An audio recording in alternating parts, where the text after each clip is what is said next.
On January 7, 2026, Renee Good, 37-year-old American citizen, was fatally shot by United States Immigration and Customs Enforcement ICE agent Jonathan Ross in Minneapolis, Minnesota.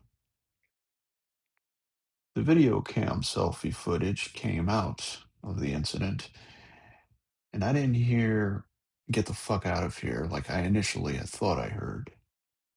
What I actually heard was an ICE agent say, "Get the fuck out of the car." And the other ICE agent said, "Fucking bitch," after shooting her dead. She attempted to leave while her wife was yelling outside of the vehicle to step on the gas. Now we can assume what her motivation was for asking her to step on the gas or go.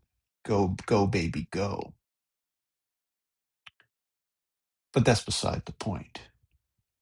This prompted the ICE agent in front to do what I would consider play for play, an impressive football maneuver, as if he had been waiting for the football the whole time.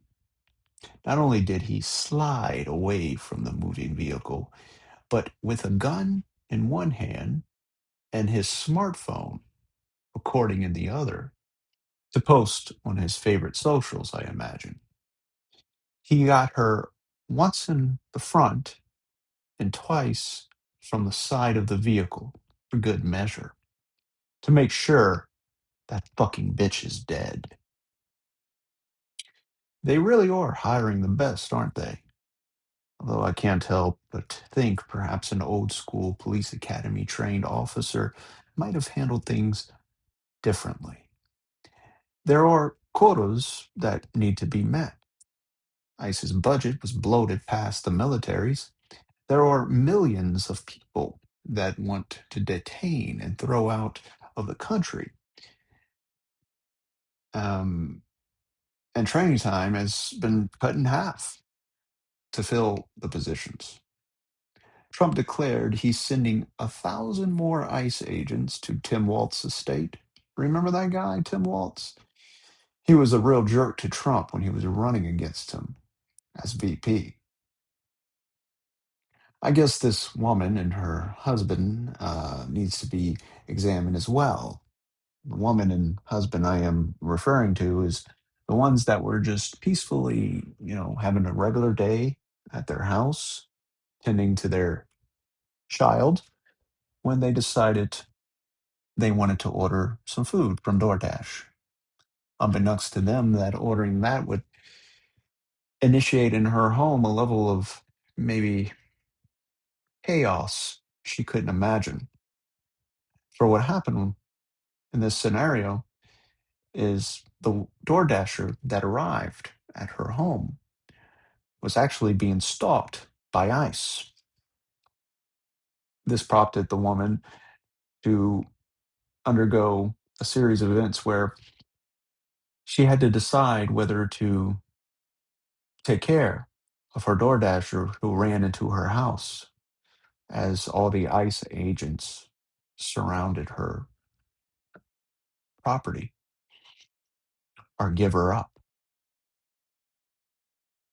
It's hauntingly reminiscent of scenes you might have heard depicted in Nazi Germany, but when people were hiding the Jews. But let's not be too hyperbolic. At least not at this moment of time. I guess we can't be. But as someone who has a brief knowledge of history, I'm more uncomfortable with the president having his own personal police force, not to mention them being masked and unidentifiable, undermining the local authorities. There are videos where police seem to be conflicted on whether they should be protecting protesters from ICE or back ICE's authority because ICE is operating under a different rule book than them. I guess the small government side of the aisle likes seeing the colossal federal government cracking down on local municipalities. It's consistent with their political ideology, just like how they want the federal government to dictate a woman's maternal decisions. In reality, both sides believe a big government to a degree. We just disagree on what role that big government should play. Where one side is advocating for healthcare for all, the other is advocating for the detainment and expulsion of all. It's the same idea using big government with our funding to implement what we want, just with different priorities as the goal. Another way of looking at it is we are setting up the foundation and infrastructure for something much bigger. Oh, what can we do with the skills and talents we are incorporating? It's going to be so easy. Of course, that time will come once we get all of the legals out. Then, with the new infrastructure in place, we can then decide what to do with the beast we created. I'm sure they won't settle for boredom or stagnation, especially with the budget being as large as it is. They'll find work, they'll make work.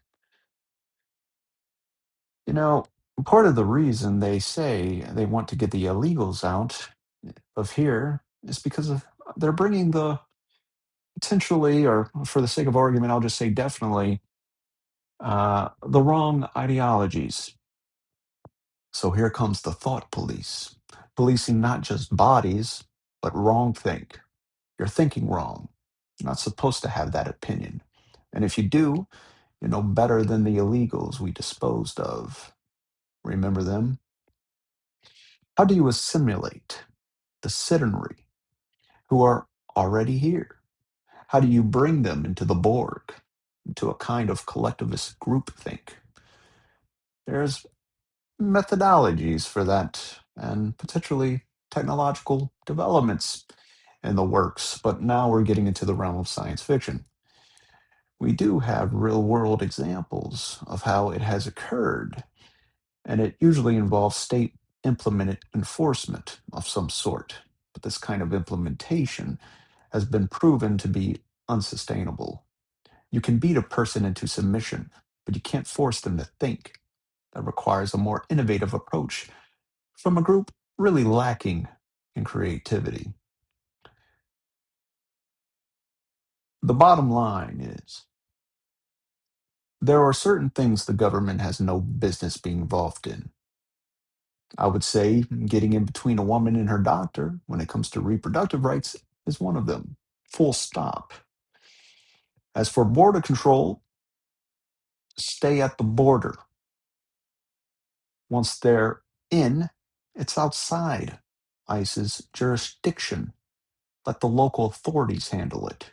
Instead of investing $100 billion of our tax money into ISIS operations, invest that money instead into revamping and overhauling our broken immigration system to give undocumented immigrants a 21st century path to citizenship. We need all the help we can get. We're a country of immigrants, and it's immigrants who enriched and built this great nation of ours.